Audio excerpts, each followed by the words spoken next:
بھابھی معاف کر دیں، استری کرتے ہوئے غلطی سے آپ کا دوپٹہ جل گیا۔ مہناز نے شرمندگی سے سعدیہ کے سامنے اس کا جلا ہوا دوپٹہ رکھا تو سعدیہ نے غصے میں مہناز کو مارنا شروع کر دیا۔ بیچاری یتیم مہناز بھابھی سے مار کھاتی رہی۔ سعدیہ کا غصہ ختم نہ ہوا تو اس نے مہناز کو اسٹور روم میں بند کر دیا اور خود شاپنگ پر چلی گئی۔ شام کو جب واپس لوٹی تو اسے مہناز کا خیال آیا، لیکن جیسے ہی اسٹور روم کا دروازہ کھولا تو اس کی روح فنا ہو گئی، کیونکہ اندر تو مہناز۔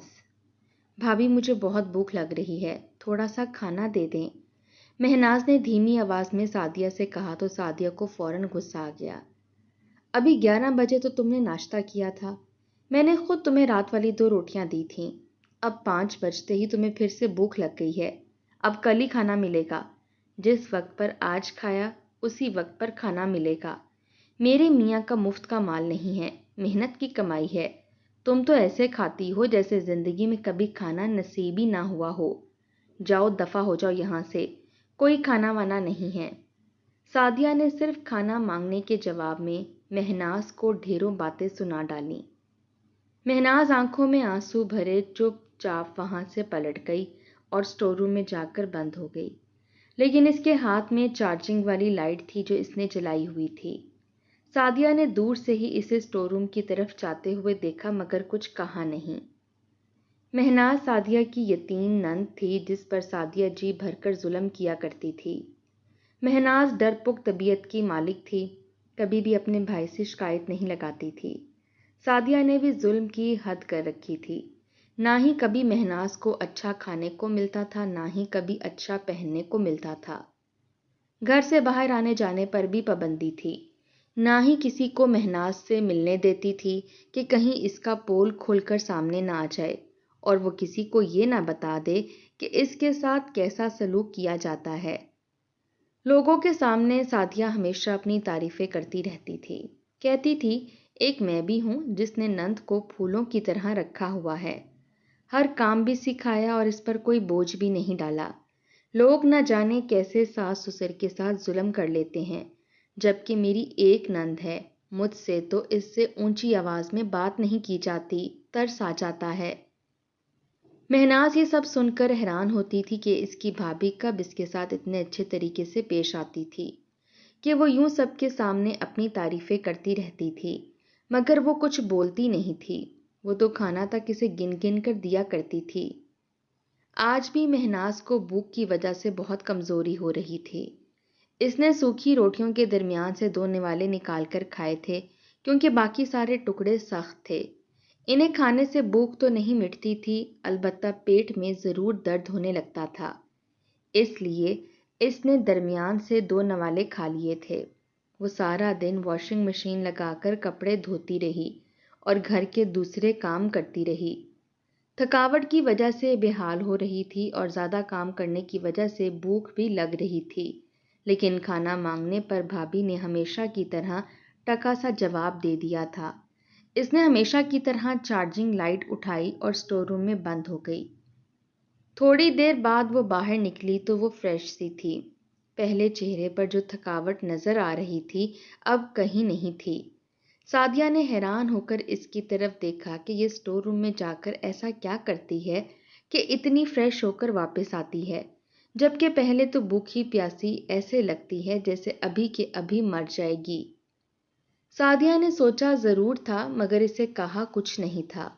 وہ زیادہ تر مہناز کی اسی چیز کو نوٹس کیا کرتی تھی کہ وہ کیسے تھکی ٹوٹی حالت میں اسٹور روم میں جایا کرتی تھی، لیکن جب واپس آتی تھی تو اس کے چہرے پر الگ ہی رونق ہوا کرتی تھی۔ مگر سعدیہ کو اپنے کاموں سے غرض تھی، اس بات سے غرض نہیں تھی کہ اسٹور روم میں ایسی کون سی چیزیں پڑی ہوئی ہیں جسے دیکھنے کے بعد مہناز فریش ہو جاتی ہے۔ اسے بس اپنے گھر کے کام وقت پر کیے ہوئے چاہیے تھے جو اسے مل جاتے تھے۔ یا اللہ، اب میں کیا کروں؟ یہ مجھ سے کیا ہو گیا؟ اتنی بڑی غلطی، اب تو بھابھی مجھے چھوڑیں گی نہیں۔ مہناز نے آنسو بہاتے ہوئے سوچا تھا، ہر کام ہی اچھے طریقے سے کرنے کی کوشش کرتی تھی، مگر کہیں نہ کہیں ایسی غلطی ہو جاتی تھی کہ اسے سزا ملا کرتی تھی۔ ابھی ملنے والی سزا کے بارے میں سوچ کر ہی مہناز کے رونگٹے کھڑے ہو رہے تھے۔ بھابھی کا نیا سوٹ تھا جو جل گیا تھا۔ ساتھ ہی اپنے کمرے سے آوازیں دے رہی تھیں، مہناز، مہناز کہاں مر گئی؟ جلدی لا کر دے کپڑے، مجھے تیار ہونا ہے۔ تجھے پتا ہے نا آج میری زندگی کا کتنا خاص دن ہے، کوئی گڑبڑ نہ کر دینا۔ جلدی کپڑے لاؤ، مجھے جلدی نکلنا ہے۔ سعدیہ بھابھی خلاف توقع گرجنے برسنے کی بجائے آرام سے بات کر رہی تھی۔ مہناز نے سوچا کاش سے کوئی اور دن ہوتا تو وہ کتنی خوش ہوتی کہ آج بھابھی کا موڈ اچھا ہے، مگر آج وہ خود ہی بھابھی کا موڈ خراب کرنے کی وجہ بن چکی تھی۔ مہناز بھاری قدموں سے بھابھی کا خوبصورت سوٹ اور جلا ہوا دوپٹہ اٹھا کر کمرے کی طرف بڑھی۔ سعدیہ آئینے کے سامنے بیٹھی ہوئی تھی اور گیلے بالوں کو خشک کر رہی تھی۔ میرے کپڑے یہاں رکھ دو، اور ایک کام کرو، الماری سے میری سلور والی ہے سینڈل بھی نکال دو۔ جوڑے میں سلور کام کیا ہوا ہے تو ساتھ میں سلور سینڈل اچھی لگے گی، اور میرا ہینڈ بیگ بھی نکال دینا، وہی جو پچھلے سال بھائی شارجہ سے لے کر آئے تھے، اس جوڑے کے ساتھ میچ کرتا ہے۔ آج مجھے پرفیکٹ تیاری چاہیے۔ تمہارے بھیا کی آفس کولیگز بھی پارٹی میں ہوں گی، رات میں پارٹی ہے، لیکن میں ابھی سے ساری تیاریاں کر لینا چاہتی ہوں تاکہ کوئی کمی نہ رہ جائے۔ ہمیشہ ہی کچھ نہ کچھ بھول جاتی ہوں، لیکن آج کچھ بھی نہیں بھولنا۔ سعدیہ اپنی دھن میں مگن بیٹھی ہوئی تھی جب مہناز لرزتے قدموں کے ساتھ اس کے سامنے گئی۔ بھابھی معاف کر دیں، استری کرتے ہوئے غلطی سے آپ کا دوپٹہ جل گیا ہے، مہناز نے منمناتے ہوئے کہا تو سعدیہ کی آنکھیں کھلی کی کھلی رہ گئیں۔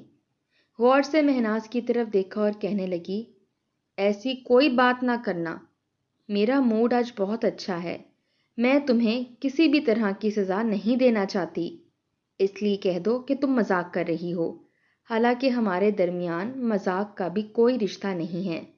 مہناز سر جھکائے کھڑی رہی۔ وہ کیسے کہہ دیتی کہ مذاق کر رہی ہے جب سچ میں ہی بھابھی کا دوپٹہ جلا بیٹھی تھی، خود کو ذہنی طور پر سزا کے لیے تیار بھی کر لیا تھا۔ مہناز نے کچھ کہنے کی بجائے بھابھی کا جلا ہوا دوپٹہ کھول کر اس کے سامنے کر دیا تو سعدیہ بھابھی کو بے انتہا غصہ آ گیا تھا۔ پاگل، اندھی ہو کیا؟ نالائق، کوئی کام تم سے ڈھنگ سے نہیں ہوتا، منحوس کمبخت، کہاں مری ہوئی تھی کہ میرا یہ دوپٹہ جلا دیا؟ اتنا قیمتی جوڑا تھا، کیا تمہارا باپ قبر سے اٹھ کر آئے گا اور مجھے یہ جوڑا لے کر دے گا؟ اللہ، میرا نیا جوڑا تھا، میں نے ایک بار بھی نہیں پہنا تھا، اور تو نے اس کا ستیہ ناش کر دیا، مردود کہیں کی۔ دھیان کہاں ہوتا ہے تیرا؟ کس عاشق کے خیالوں میں کھوئی رہتی ہے کہ گھر کے کاموں کی طرف توجہ ہی نہیں ہے۔ سعدیہ نے مہناز کو مارنا شروع کر دیا تھا، اور اس کے ساتھ ساتھ جو بھی منہ میں آ رہا تھا وہ بولتی چلی جا رہی تھی۔ مہناز چپ چاپ مار کھا رہی تھی۔ وہ جانتی تھی کہ اگر مذمت کرنے کی کوشش کرے گی تو سعدیہ اور بھی زیادہ مارے گی۔ وہ بے زبان جانور کی طرح پٹتی رہی تھی۔ جب سعدیہ مار مار کر تھک گئی تو ہانپنے لگی اور کہنے لگی، ہڈی ہی ڈھیٹ ہے تمہاری کہ مار کا بھی اثر نہیں ہوتا، دفع ہو جاؤ یہاں سے۔ مہناز کو کمرے سے نکال کر ایک بار پھر سے اپنے جوڑے کی طرف متوجہ ہوئی۔ ایک بار پھر سے غصہ سرے سے اود کر آیا تو دن دناتے ہوئے ایک بار پھر مہناز کے سامنے پہنچ گئی۔ مہناز جو کچن میں برتن دھو رہی تھی ایک بار پھر سے سعدیہ کو اپنے سر پر دیکھ کر کانپ اٹھی۔ پہلے ہی وہ اچھی خاصی مار کھا چکی تھی، پورا جسم درد کر رہا تھا، مزید مار کھانے کا حوصلہ بھی نہیں تھا، لیکن سعدیہ کو اتنے غصے بھرے انداز میں اپنے سر پر کھڑے دیکھ کر وہ سمجھ گئی تھی کہ اسے مار مار کر ابھی سعدیہ کا دل نہیں بھرا، وہ اور مارنا چاہتی ہے اور اپنا غصہ کم کرنا چاہتی ہے۔ بھابھی پلیز معاف کر دیں، مجھ سے غلطی ہو گئی، میں نے جان بوجھ کر ایسا نہیں کیا، آپ کا اتنا قیمتی جوڑا مجھ سے خراب ہو گیا ہے، لیکن غلطی سے ہوا ہے۔